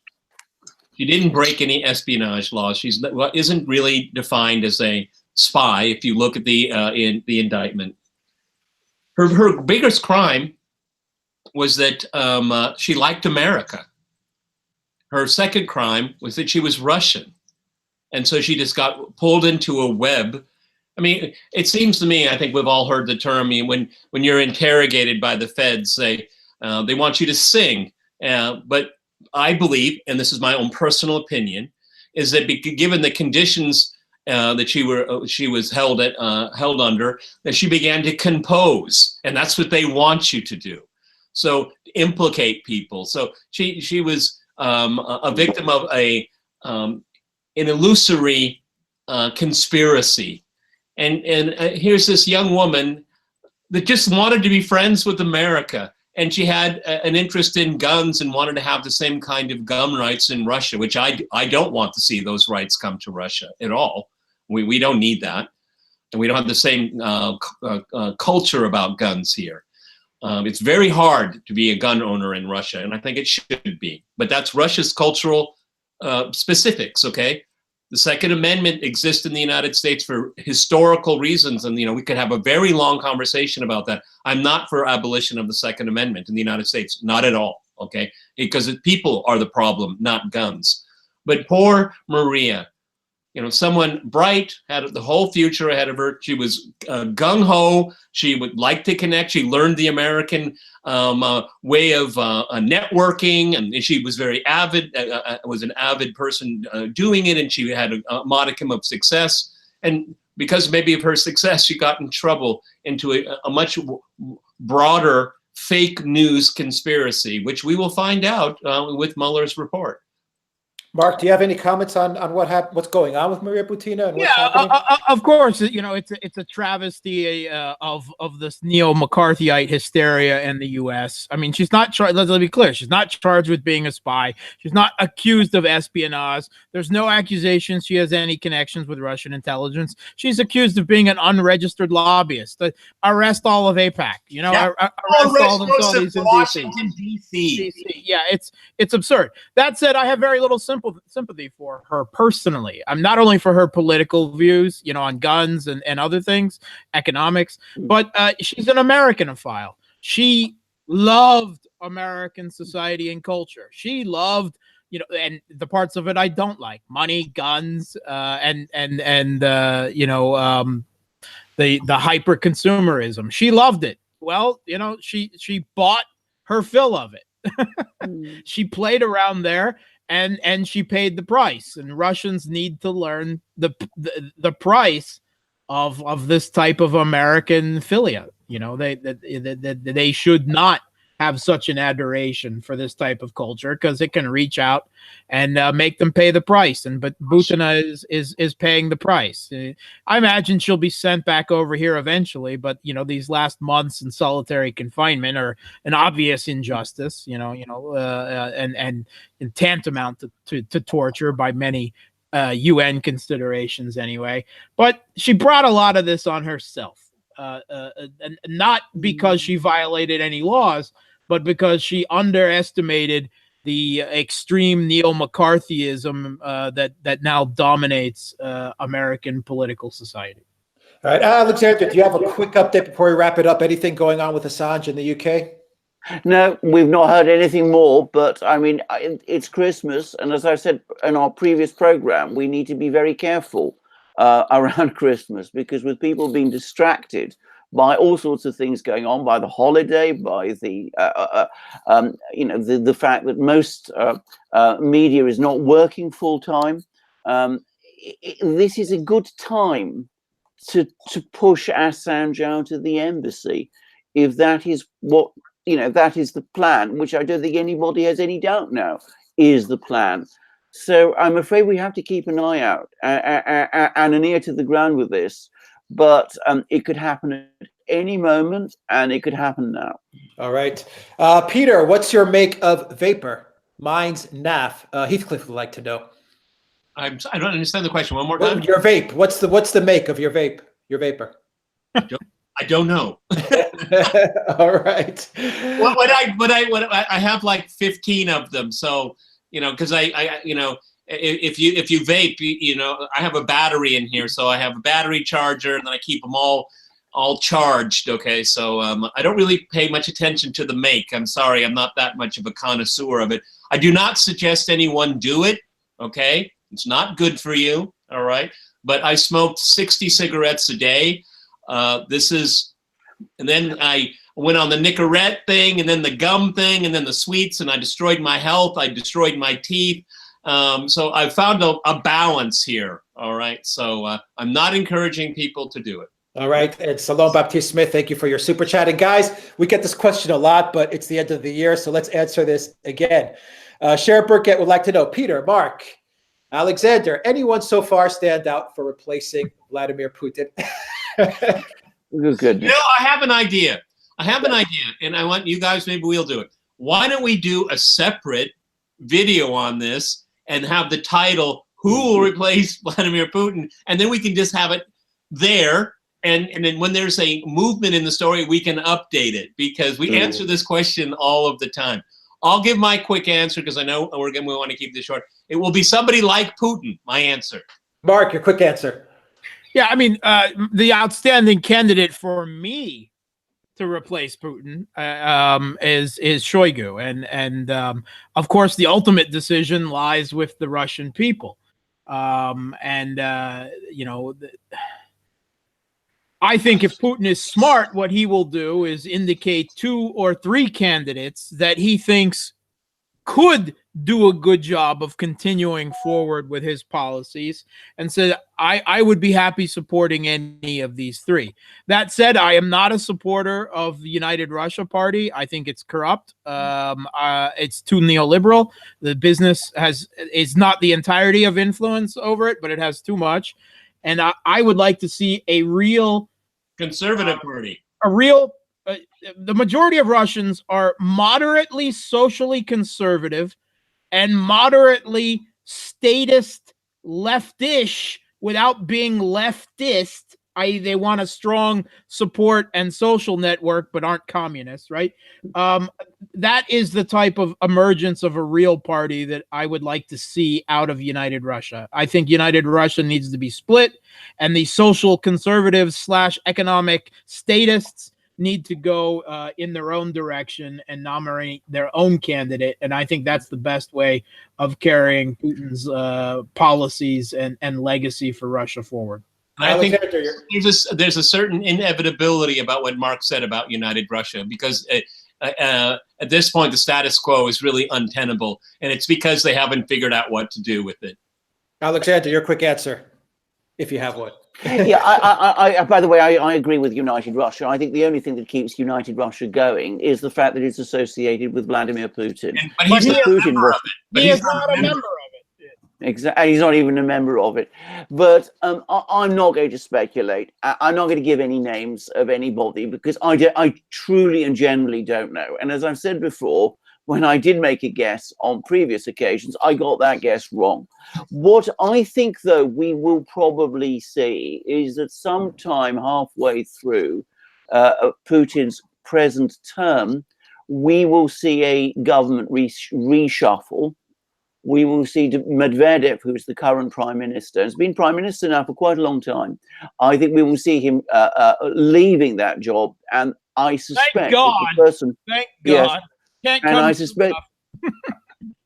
suspect that reshuffle will provide us with some clarity of as to the kind of person whom Putin is thinking of taking over from him. It's quite possible, as Putin has said this in the past, that being prime minister was for him a good preparation for the presidency, that he might actually put somebody in the post of prime minister to prepare that person, whoever she or he is, so that they take over from the presidency eventually. But I don't have any names. I mean, people that I sometimes see mentioned, like Shoigu. The problem with Shoigu for me is that he's in 2024, he's going to be too old. I think that is probably something that is going to work against him then. He would be, I think, look like a one-term president. I don't even know if he wants the job. Really? Well, exactly. I've seen Gordon Hahn suggest Sobyanin, who is the mayor of Moscow. I don't really see this. Sobyanin comes across to me as something of a technocrat. Yes. I don't think he's a political figure, actually. No. I've seen some people suggest Valentina Matviyenko, believe it or not, who is the president of the Federation Council and who has in the running. She's in the yeah. running. Yeah. Yep. She's, again, I think, quite apart from the fact that I'm not convinced about her political skills, yeah. I think, again, she'll be about 70 when Putin retires. I don't think that it will be people from this generation. I think it will be somebody else. I suspect Putin already has some ideas, as do the people around him. But we will probably have a clearer picture in about 1 or 2 years' time, as I said, when I expect some kind of a reshuffle to happen. At this time, that is a premature question to ask. Yeah, right. If you want a good indication, in the next few years, as we get closer to 2024, keep an eye on the deputy prime minister positions. There are multiple deputy prime ministers in Russia, and that is where people are tried out, right, for possible support movement upwards. Some of them continue on, some of them then are dropped out and forgiven, but that's the positions where people are tried out. So look for some younger rising stars in the deputy prime minister positions that the Western media doesn't report on a lot.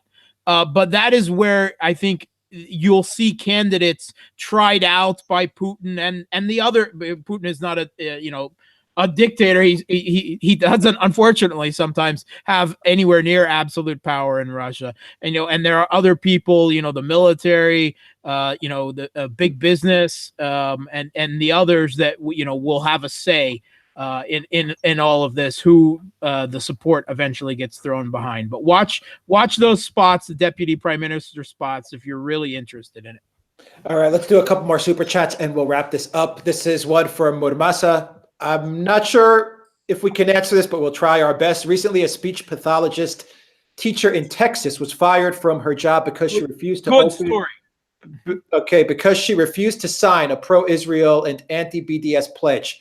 This type of law is in 26 other states. Do you think this law is unconstitutional. Mark, do you know this story? Oh yeah. I know it. I did a program on it. You did it. Okay, great.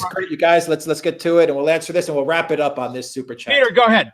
No, I mean, this is a form of enforced speech. And I think it is unconstitutional. I think it's despicable how the Congress is trying to sneak this through like waterworks and farm bills and all this. They sneak it in here. This is a despicable, disgusting form of violating free speech. It is immaterial of the woman's religious faith, because people made a big deal about that. No, it's called enforced speech. That is the most single dangerous path that we can go down now. That's authoritarianism in its purest form. You must say something. No, our tradition is that you shouldn't say some things. Now we're going to what you have to say. It's all this pronoun debate, this this issue of protecting Israel's interest. The irony, the sick irony of the story is that same woman has the constitutional right to criticize the United States government, but she doesn't have the right to criticize Israel. What in the world is going on here? Yeah, I'll go a step forward. This is actually, I would say, totalitarianism. It's absolutely insane, right? It's so ridiculous, because how would you enforce it anyway, right? I mean, how do you know whether people buy goods from Israel or not? And the subject here is that in 26 states, public servants are asked to swear loyalty oaths, not to the United States, but that they will not boycott goods from Israel, right? And there are lots of reasons, like the ethnic cleansing. You don't have to like the Palestinian political groups. I don't like Hamas or Fatah to think that ethnic cleansing of Palestine, of Palestinians off their land is wrong, right? Or their Israeli occupation of the Golan Heights. And if there's anyone that meddles in U.S. politics, it's Israel and an IPAC. And I don't think, I don't like anti-Semitism. I don't like ridiculous conspiracy theories about them having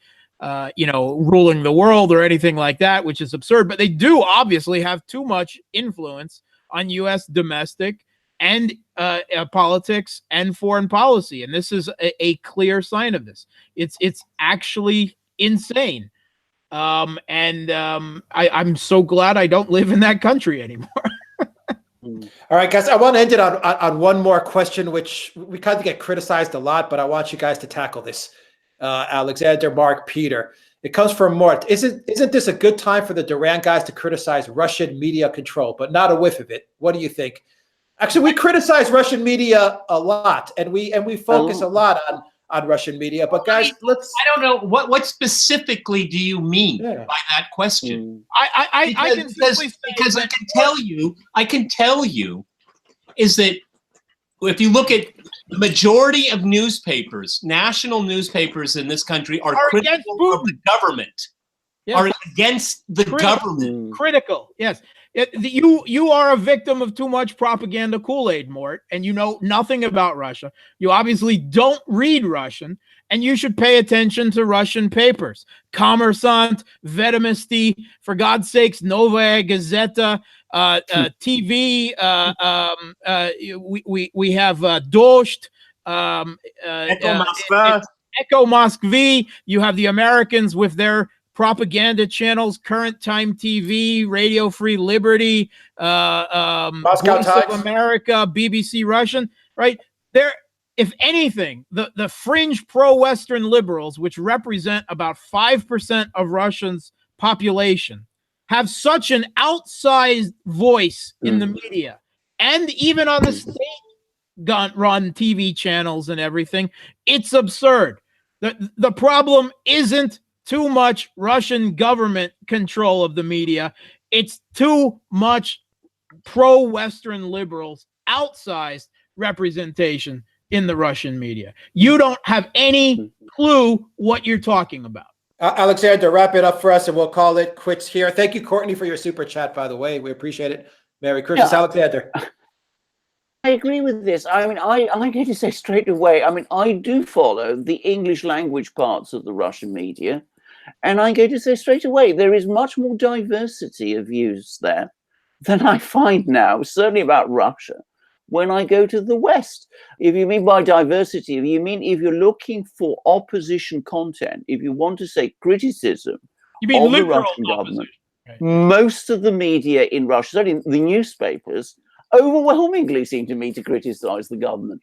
Look at the internet. The internet is free. The internet is entirely free. I mean, the Russian government Yeah. watches the internet, obviously, and groups that are advocating violence and ethnic hatred. Yeah, and what we've pointed out here, Maria Butina's attitudes towards guns, that she fell out of favor with the authorities because they thought that what she was doing was going too far when it came to the usage of guns and the promotion of guns. I mean, again, the irony, she loved America too much, okay?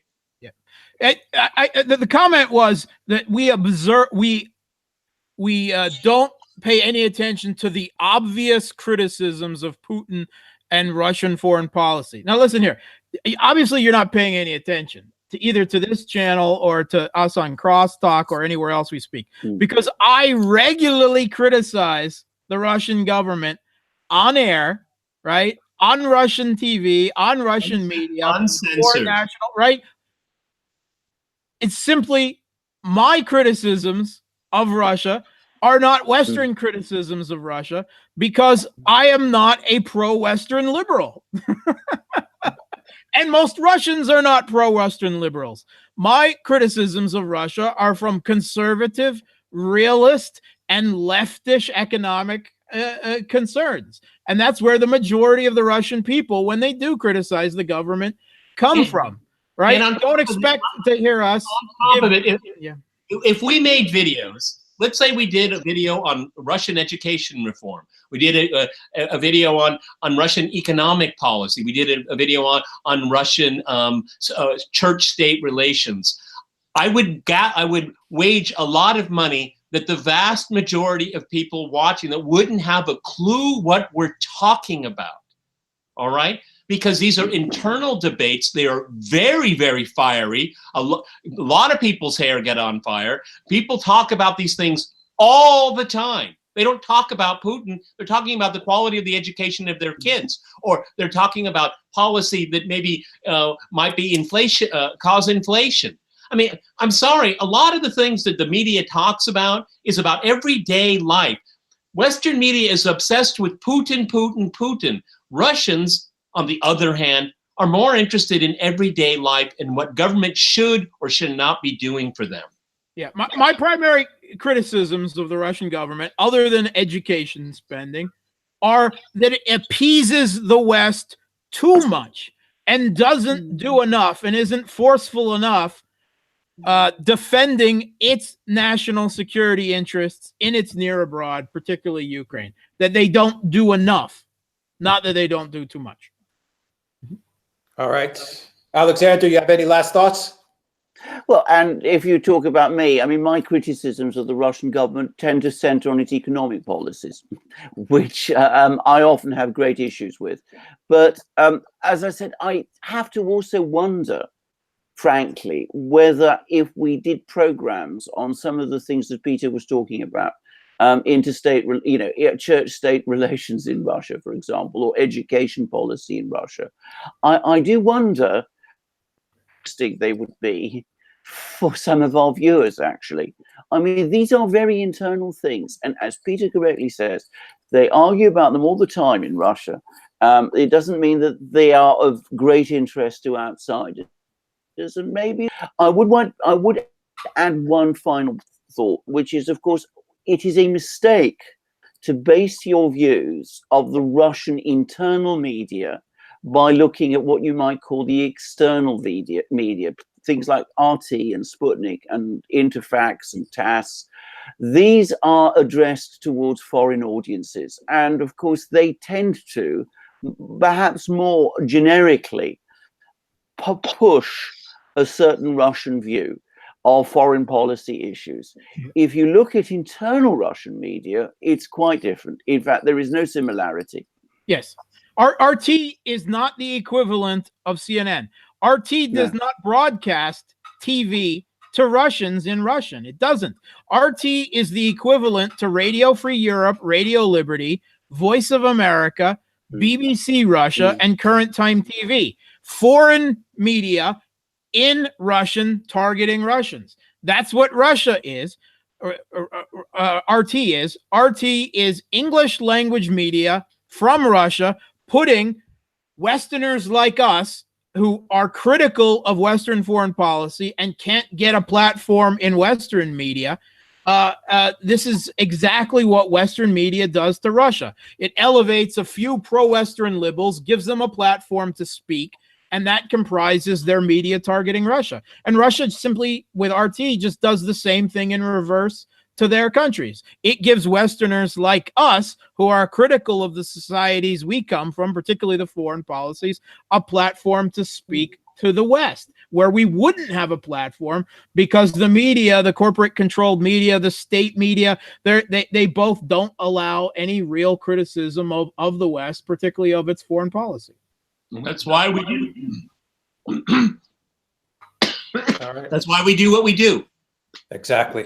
And we'll leave it out. That is why we do what we do. Imre, thank you for your super chat. That's the final super chat, 10 pounds. Thank you for that. Guys, smash that like button. Share the channel with everyone you know. Duran Shop, 20% off all throughout December on all merchandise.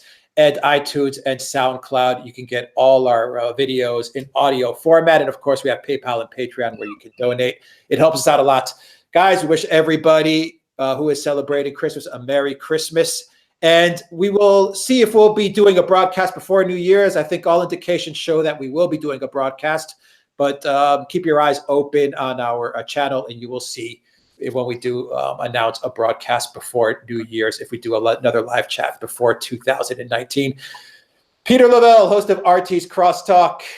We went for 2 hours again. We can't help it. Yeah, no, we did 2 hours. It's all right. It was great. It was a great chat. We really just like interacting with everybody on the live chat. Mark Sleboda, International Affairs and Security Analyst via Moscow. Thank you very much. And Alexander Mercouris, somewhere in the UK, the Oracle of London. Undisclosed location. Undisclosed location. And guys, Alexander, thank you very much. And guys, we do apologize if there was any technical difficulties. Like I said, we are traveling around a bit these days, and we really wanted to get a live chat out to you guys and talk to you guys before the Christmas break. Guys, everyone have a good Sunday, have a good holiday, and we will see you before the New Year's. We'll have a really good show, hopefully, before 2019 hits. And remember, share the channel with everyone, smash that like button, and subscribe. Take care, everybody. Take care.